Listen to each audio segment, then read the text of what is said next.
And now, please join me in welcoming Mr. Tony Vergara, founder of Tony Vergara, to share on the wisdom on Panamanian's teaching, preserving identity through craft.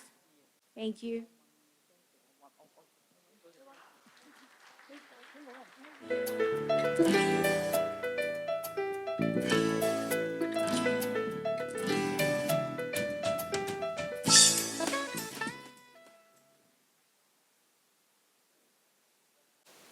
Surrounded by talented, amazing people this morning.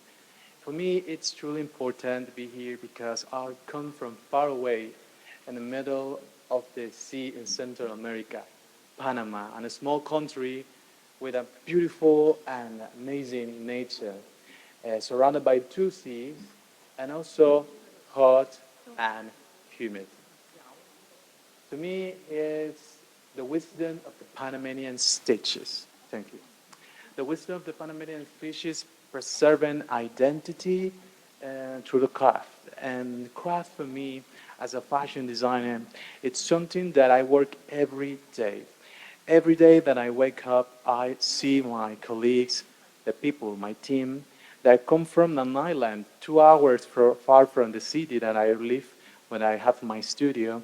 And every morning when they come to my studio and I saw the colors and I saw the way that he wear, because it's too specifically. And they wear every small details by hand. Hands that work like 1,000 years, working since they was a small kids. And then when they grow up as an adult, he was to their homework to improve the talent to the another generation. So I don't know this working. Okay. Sorry.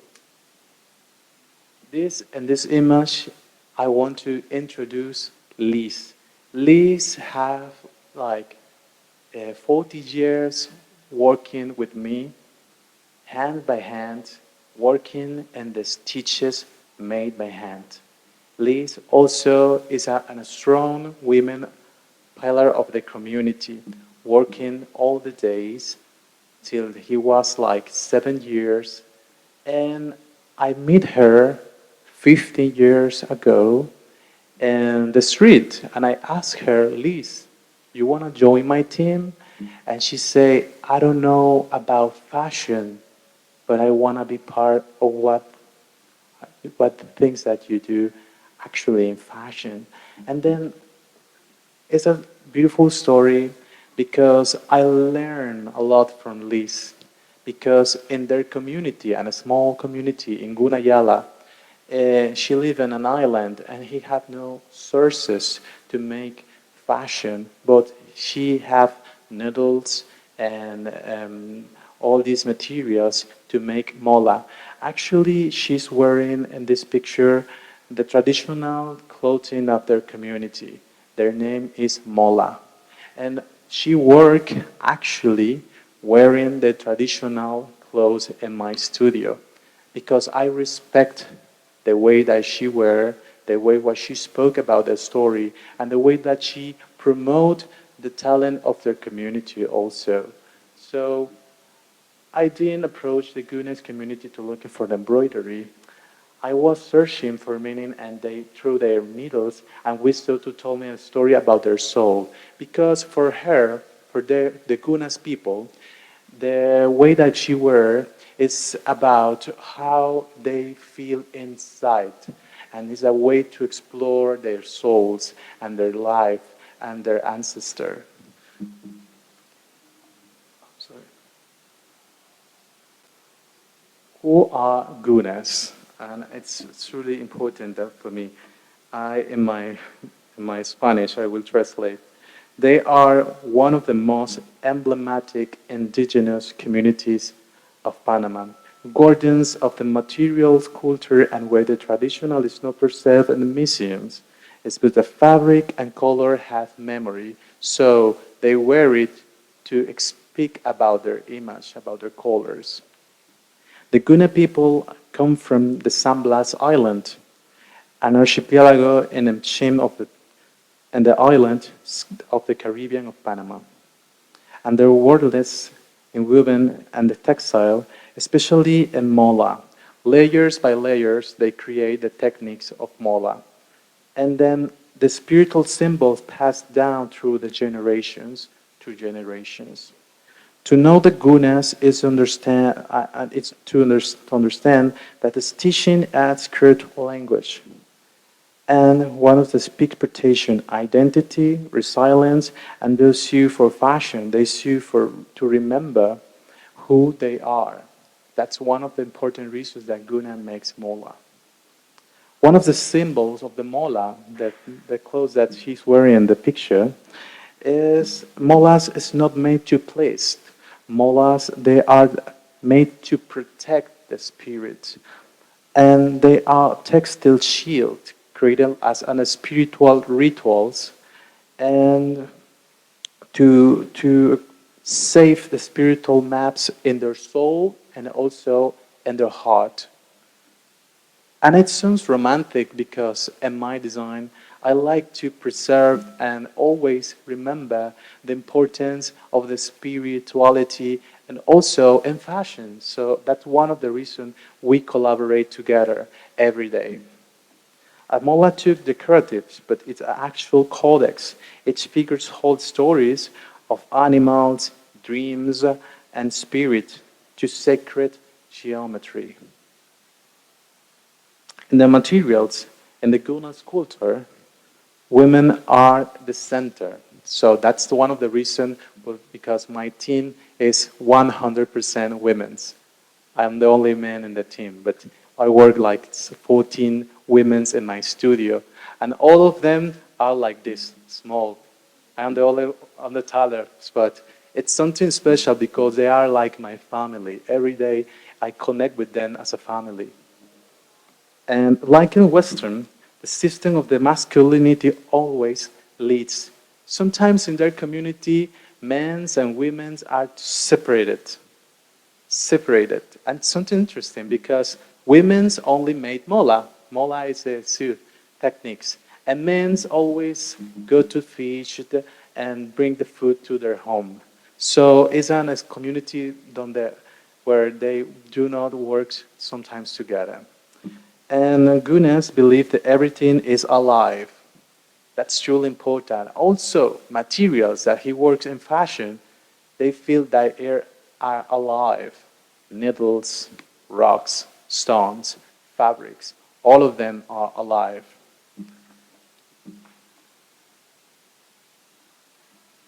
This is a picture that represents the word of collaboration.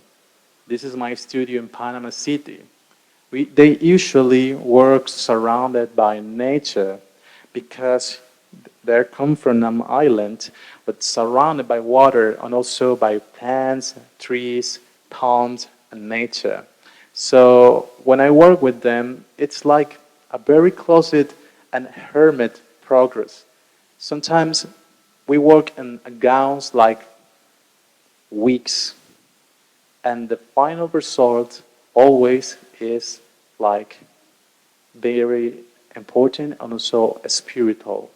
So when I work with them, always ask her about their traditions, their families, and he put name of their family inside the stitches. So let's continue. For them, sewing, it's not about production, it's about preservation. That's something of the most important meaning of this, because preserve Guna's art, Guna's tradition, and Guna's craftsmanship for us as Panamanian fashion designers, it's truly important.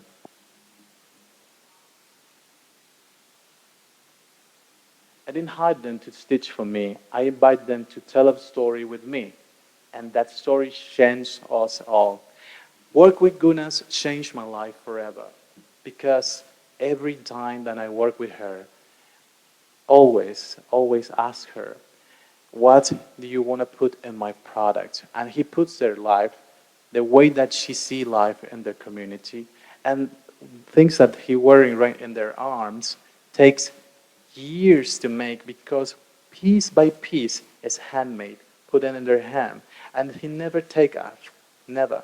He sleep with them, he eat with them.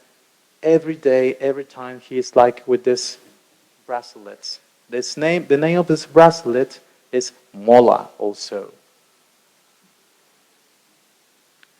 This is a fashion tool to cultural preservation. I work with them. I took this picture a few weeks ago in the island of Guna, Panama. Surrounded by water, crystal water. No one is living in this island, at a virgin island, where still preserved the cultural manners of the Gunas people. It's a picture that I was having fun with them. Again, when I work with them, it's like a family. So we are always laughing, we're always having fun in the studio. Yes, we have a lot of work to do, but I made sometimes to be like having fun and being a good energy inside the studio. Because sometimes out of the community, he don't speak with people. Sometimes it's just he has only permission to talk with people of their community. Designer, as a cultural guardian, is not just a trend maker. It's about preserved again. Again, this is Liz, the person that changed my life forever, the person who changed the concept of the brand, and also she puts their ideas, he puts their ideals of the spiritual working in my work, and the fabric, and also in the way that I see fashion design right now. Designs, hand stitches by Guna. Again, he made all the stitches and all the progress handmade, entirely handmade. Also the fabrics. He don't usually work mola in my brand. He create their own version of mola by fashion aspects. They are designed made by the cultural aspect of the mola and Guna also. Flowers, nature, they're truly important for them. So I recreate the idea of the mola and all design. Also, he makes beautiful accessories. But in my brand, I reinterpret the idea of the Guna style. Visions change when we work together. Also, it's truly important for them colors. So that's one of the reasons we work a lot with colors, pastels, and strong colors. Because if you go deep inside of the Panamanian Gunayala Sea, you see fishes and species of animals with bright colors. So they put all these colors in their own vision of design. So when we collaborate, I ask them about colors, and then we create the color palette of the next collection. And there's a recent picture of my small team. It's Rufe, Liz, Daidili, and one of the person that I really, really, really loved in my team. And also, all of them are wearing mola. You know, they are simple people with very good skills in craftsmanship, but very humble, very powerful. Hence, we create the future of Panama. Every Guna stitch holds a lesson.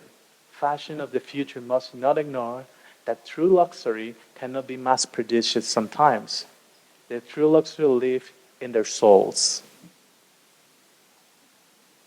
Thank you very much.